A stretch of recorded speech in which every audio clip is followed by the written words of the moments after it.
maybe have innuendos, but you could take it either way. You know, I mean, if you have a deranged mind. What way did you take it when you wrote it? Frehley, the original spaceman of Kiss, was more. Guitarist Ace Frehley, one of the founding members of the rock group Kiss, has died. He was 74. Imagine you're in a room, a soundproof studio where the outside world disappears. The only thing that matters is the music. In the center of that room stands a legend, a man who made millions of people scream with the wail of his guitar. He's about to play one last solo, to put the final notes on a song he may never finish. He takes a step, and then he collapses. It was in the middle of a soundproof studio, before the final recording was completed. A few days later, the ventilator that was keeping him alive was removed. His heart stopped, and a major, explosive chapter in rock and roll history officially closed. You might think you know the story. You've seen the makeup, the fireworks, the smoking guitar. Ace Frehley, the original spaceman from Kiss, was a rock and roll superhero, but his final days were not like the powerful anthems he played. They were quiet, tragic, and for a long time, a mystery. The truth about what really happened has finally been revealed, and it's a story that needs to be told. Ace Frehley passed away at Morristown Hospital in New Jersey. This was after almost 3 weeks of intensive around-the-clock treatment, but his final journey began before he ever reached the hospital. It began in his own private studio, a place that was supposed to be his sanctuary.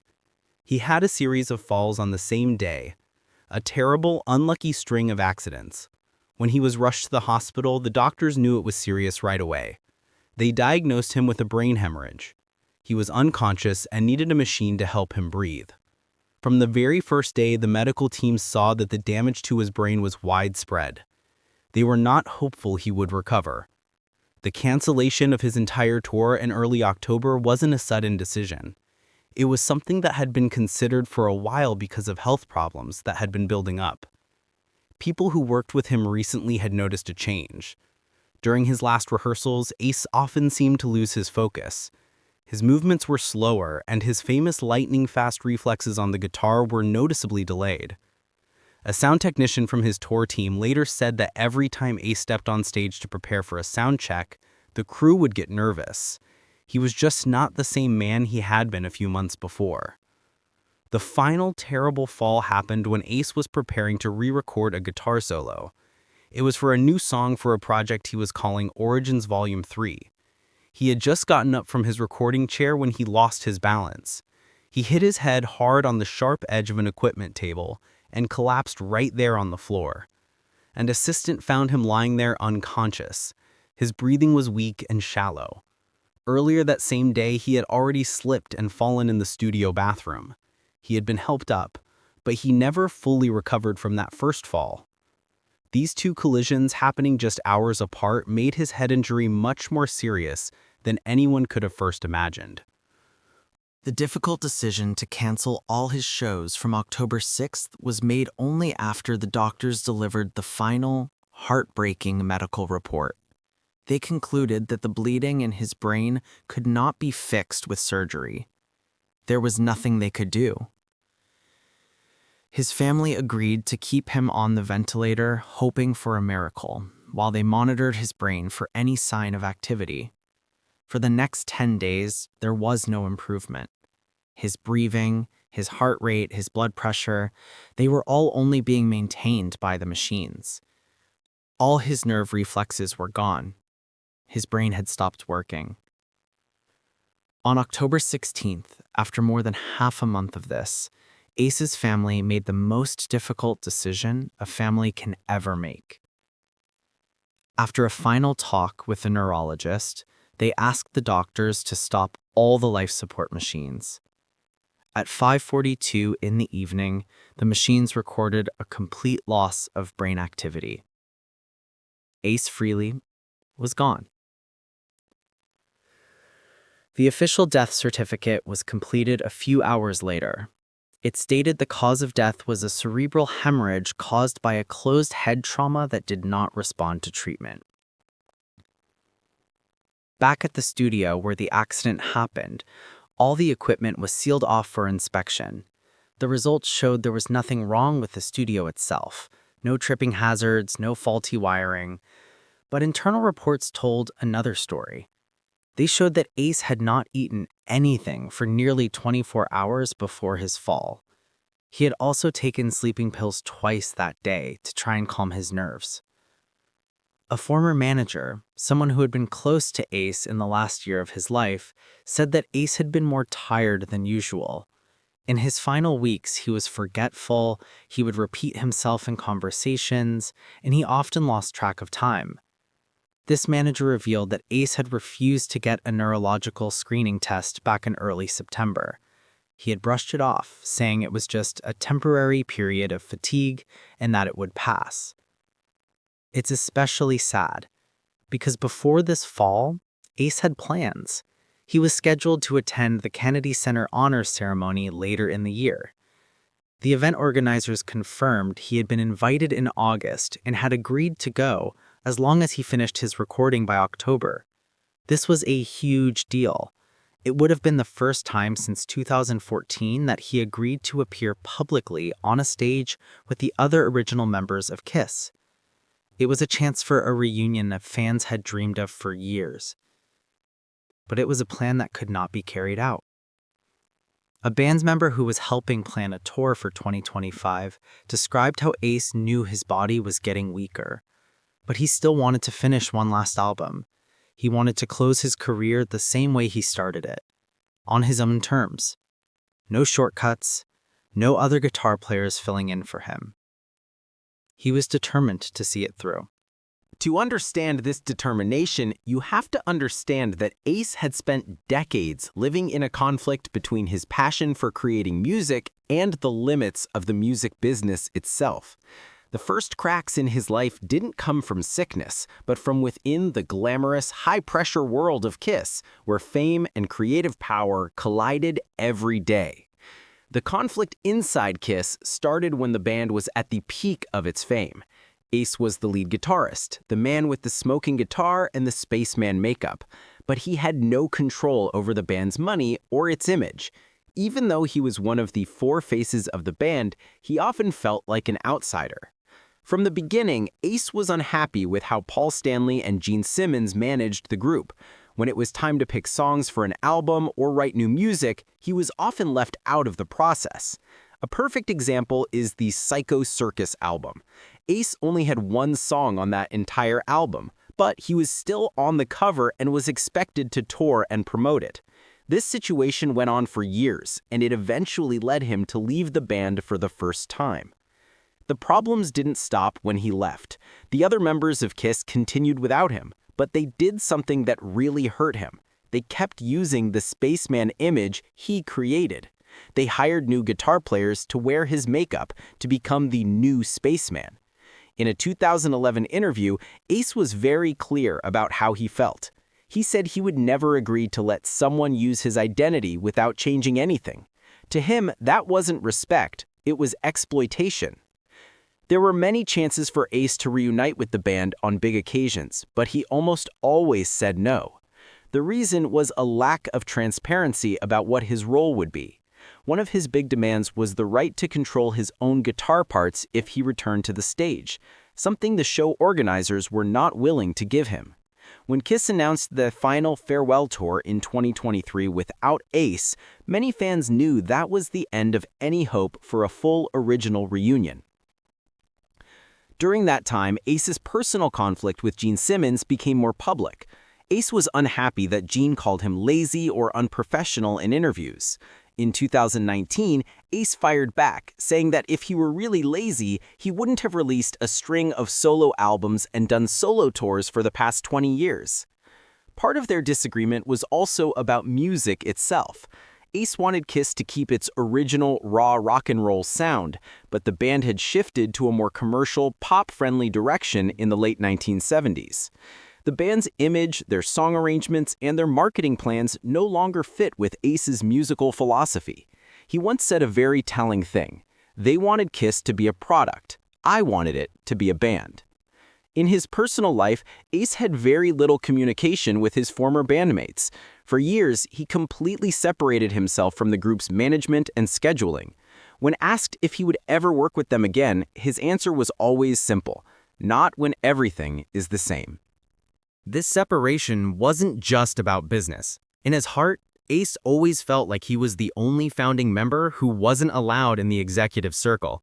He once compared himself to someone who helped build a house but was never given a key. This feeling of being an outsider was a wound that never fully healed. But while his relationships with the band were falling apart, Ace was fighting a much heavier, more private battle, a war within himself. Ace started drinking alcohol when he was still a teenager. This habit later grew into a serious addiction that lasted for many, many years. Alcohol, sedatives, and stimulants became a regular part of his life during the Kiss years. The nonstop traveling, the high-pressure work, and the constant conflicts within the band made everything worse. Years later, Ace admitted that he was using stimulants almost every day in the late 1970s and early 80s. One of the most serious incidents happened when he was driving while drunk and caused a series of car crashes. This accident forced him to go into mandatory treatment and cancel several performances. During his treatment, he shared that he felt disoriented, anxious, and completely out of control. At that time, he suffered from chronic insomnia and would overdose on sleeping pills just to be able to sleep and keep up with his work schedule. His mental state was unstable for a long time. He was often agitated, had a hard time concentrating, and showed clear signs of depression. People who worked with him said his moods could change suddenly. Sometimes he was very alert, and other times he couldn't even remember what had happened in a meeting. This behavior started to affect his work, and many people became hesitant to work with him for the long term. This continued into the early 2000s, when Ace began to slow down and withdraw from big projects. Even though he had left Kiss in 2002, his physical and mental health were still not stable. He canceled many of his own solo shows and was rarely seen at public events. But then a major turning point came in 2006. His daughter, Monique, directly asked him to stop all contact with the people around him who were regularly using drugs. After weeks of arguing, Ace finally agreed. He entered a supervised detox program and later announced he had completely given up alcohol. In a very emotional moment, he shared, "I destroyed almost everything I had, but I couldn't let it take my only daughter." But the consequences of so many years of substance abuse had left a heavy mark on his body. He had problems with his kidneys, his nervous system, and his joints. His own doctors warned him that his reflexes were slower than they should be for a man his age, and his short-term memory was getting worse. This directly affected his ability to perform on stage, especially when playing long and complicated guitar solos. In his personal life, Ace lived very privately in his final years. He did not remarry. His closest relationship was with his daughter and a small group of trusted friends and assistants. This new, quieter lifestyle helped him stay sober, but it also isolated him from much of the entertainment world.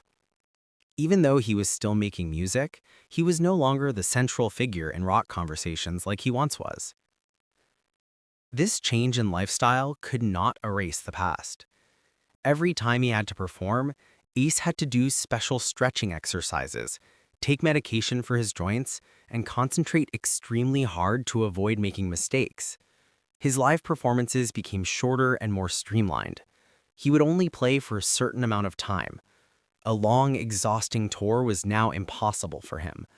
So even though his public conflicts were over, Ace was still fighting a long series of silent battles every single day. And yet, even as his health was failing, he kept working as if everything was fine. This was the period when he showed his fierce determination to complete one last music project before time ran out. It was his final spark. The final stage of Ace's career began when he made a comeback with the album Anomaly. This was his first album after a long absence, and it was special because he was in full control of the production and mixing. After that, he released Space Invader, Origins Volume 1, Origins Volume 2, and finally, 10,000 Volts. Each of these projects had his personal stamp all over it, from the guitar playing to the way it was presented. No longer part of a huge machine, Ace chose to make music on a smaller scale, focusing on quality and his own unique identity. The music from this period kept the traditional rock and roll spirit, but was more carefully crafted. Ace paid attention to every small detail in the harmony, the guitar parts, and the melody. He wasn't trying to make music for the radio charts anymore. He was making the music he wanted to hear. He once said during a recording session, "I don't chase charts. I just need the right sound I want to hear." The release of 10,000 Volts was one of his last big efforts. Even with his health declining, he insisted on being part of every recording session, every edit, and every decision about the song arrangements. He refused to let another guitarist play any of the lead guitar parts, even though people suggested it to speed things up. The whole album was finished in a rush because Ace was determined to have it released before the end of 2024. His live tour schedule during this time was also much lighter. He only accepted invitations to play at important events or in cities he was familiar with. He turned down any offer that required him to perform for a long time, focusing instead on short shows that were easier on his body. People who were on the 10,000 Volts tour said that Ace still had the habit of checking his own equipment before every show. He never completely handed that responsibility over to a technician. Besides making new music, Ace also spent time going back to old, unreleased recordings from decades ago. He pulled these tracks from his personal hard drives and old master tapes, cleaning them up and rearranging them. Some of these forgotten songs were going to be part of Origins Volume 3, an album he planned to release in 2025. He described this project as a summary of everything he had missed in his career. While he was preparing for this new album, Ace worked in his private studio almost every single day. He stopped traveling so much, he rarely did interviews, and he focused only on writing and mixing music. People who worked with him said his schedule was very strict. He would start work early in the morning and finish in the afternoon. He never worked at night because he didn't want to mess up his sleep. The last big plan he had for 2025 was to appear at the Kennedy Center Honors. This was the event he had agreed to attend with the other 3 original members of KISS. He wasn't going to perform, but he was going to be there as a guest of honor. The organizers had sent the official invitation and were looking forward to welcoming him back. No one knows for sure why Ace finally agreed to do this after all these years. Someone on his team thought that maybe he wanted to close this final chapter in his own way, at least by being present. But before the event could happen, Ace was hospitalized and all those plans were canceled. The Origins Volume 3 project was left unfinished. Many recordings were saved, but the arrangements were not done. It's not clear if these demo recordings are good enough to be released as an official album. His manager has not made any announcement about what will happen to them. Ace's incredible perseverance during this final part of his life didn't just come from a sense of duty. It came from a foundation that was built a very long time ago, from a difficult beginning and a turbulent past that taught him to never stop before a job was finished. To understand that, you have to go back to where it all began. Ace was born in 1951 in the Bronx, New York, to a working-class family. His parents were of German and Dutch descent, and they both had some basic musical talent. They encouraged their children to learn guitar from a young age. Ace never had formal lessons. He taught himself how to play at the age of 13 after getting an electric guitar for Christmas. He learned by listening to the radio and cassette tapes, copying the sounds of his heroes like Jimi Hendrix, Eric Clapton, and Jimmy Page. Even as a teenager, Ace had a distinct personality.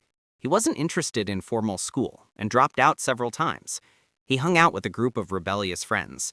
People who knew him then said he would often wander the streets with his guitar on his shoulder, ready to play for anyone who would listen, even if it was just a few people on a street corner. It was during this time that his friends started calling him Ace, because he had a special ability to attract attention and connect with strangers easily. Before he joined KISS, Ace played in many local bands. One of them, called Mojli, even got a deal with RCA Records, but they never released an album. To pay his bills and survive, Ace worked all kinds of jobs. He delivered pizzas and even drove a taxi. But he never gave up on music. He kept sending demo tapes to record labels and auditioning for new bands. Then, in 1972, he saw an advertisement, A new rock band was looking for members. Ace sent in his photo and a demo tape and was invited to an audition. The audition was in a small, cramped practice room in New York. Ace showed up wearing 2 different colored sneakers, one red and one yellow. The moment he walked in, everyone in the room noticed him. When he started to play, he didn't even need to look at the music. He played highly technical guitar solos with creative, wild sounds. He didn't dress like anyone else, and he didn't talk much, but he was chosen right then and there. When he joined the band, Ace didn't just become the guitarist. He also designed the famous KISS logo with the 2 lightning bolt S's.